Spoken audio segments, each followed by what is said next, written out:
Chapter 14: The Blood Ritual. The night in Westminster was heavy and stifling. The fog from the Thames had risen above the rooftops, muffling even the sound of the guards' footsteps. Nicholas stood in the center of the small hall where, not long before, the king had sat. Now only they remained, he, Avellini, Thorn, and Bishop Richard de Vere.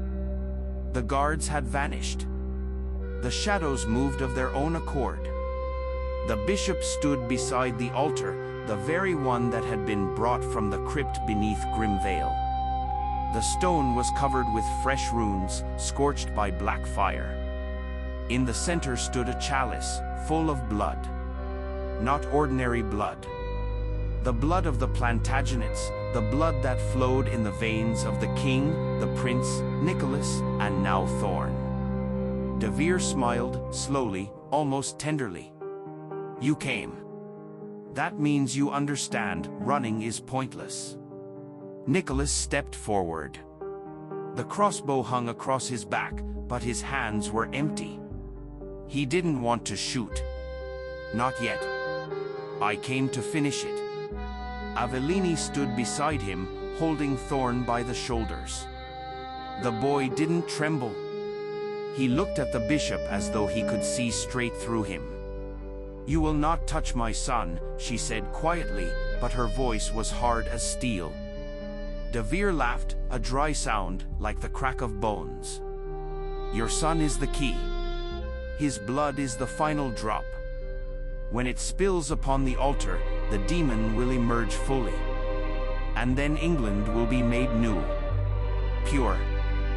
Free of weakness.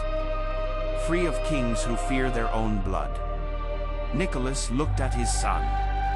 Thorn, go to your mother. The boy shook his head. I'll stay. He's calling me. But I'm not afraid. The bishop lifted the chalice. Then let us begin. He stepped toward Thorn. Nicholas lunged forward, but the shadows came alive. Wolf-like figures rose from the walls, claws flashing. Avellini screamed and shoved her son behind her. Nicholas drew his knife and slashed at the nearest shadow. It dissolved into black smoke, only for another to take its place instantly. De Vere began to chant in necrolingua, the words Nicholas knew all too well. The altar stone trembled.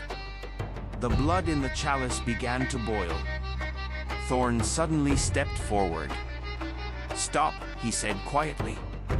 Everything froze. Even the shadows. The boy looked at the bishop.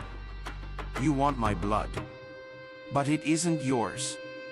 De Vere frowned. You don't understand, child. This is destiny. Thorn raised his hand.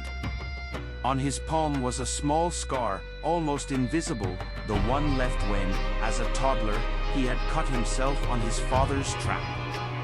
My dad taught me, blood isn't destiny. It's a choice.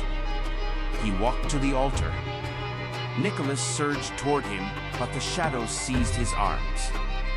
Avellini cried out. Thorn pressed his palm to the stone.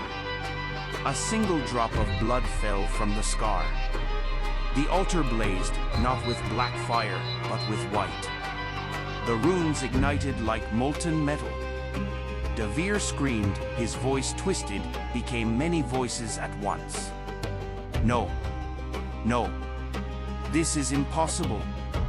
The shadows howled. The stone cracked. The blood in the chalice boiled and evaporated. Nicholas broke free. He rushed to his son, grabbed him, pulled him back. De Vere fell to his knees. His black gloves smoked. The skin on his hands began to split like parched earth.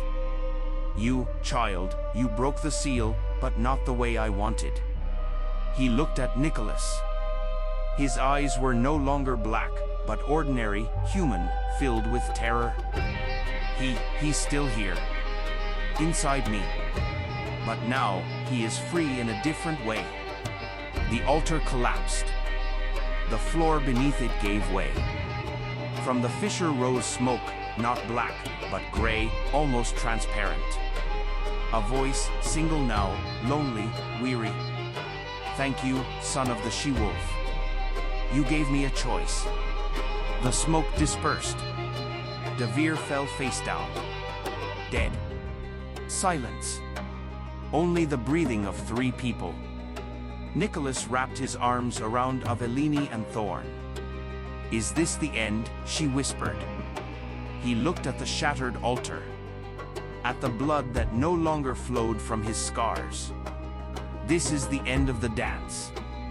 But deep in his soul he knew the blood of the Plantagenets never ends.